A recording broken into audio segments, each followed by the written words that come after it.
activist lawyers in the country. Speaking in Nairobi after opening this year's annual East African Court of Justice conference, the Chief Justice David Maraga advised the government to appeal against any decision it feels dissatisfied with. It was the annual East African Court of Justice Conference, the first event graced by Chief Justice David Maraga, since Interior Cabinet Secretary Fred Matiangi claimed that a section of the judiciary had been held captive by the opposition. And here, Maraga sought to set the record right. It is not true that any judges have been captured by the opposition, as it is being said. It is the orders they are issuing in the normal course of business, and they could make mistakes in those orders. They could make mistakes in those orders. And what we are saying is, if there are mistakes that have been made, let there be an appeal.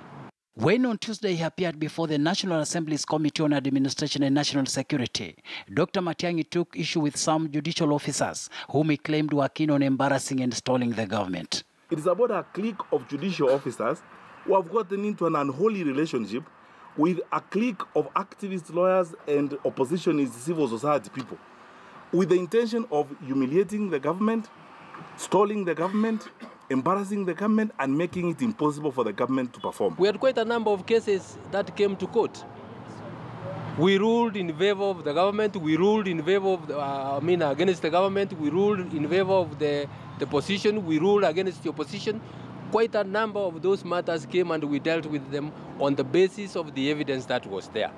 Although the Chief Justice refused to respond to claims that a single activist has been issued with over 30 court orders against the government, saying the matter was still live in court, he nonetheless observed that no judge chooses to handle any case except that matters are taken up by judges on duty. Some of those matters go to a particular division.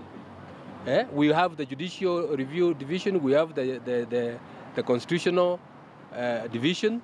That's where they are dealt with, and invariably you find they're being dealt with by the same judges. Remarks by the Chief Justice follow those by Raila Odinga, who in his statement castigated Dr. Matiangi for disrespecting the judiciary. And I'm appealing to the young man to put on some brakes. We have been around for some time and we have seen some of the serious then ministers who are close to the power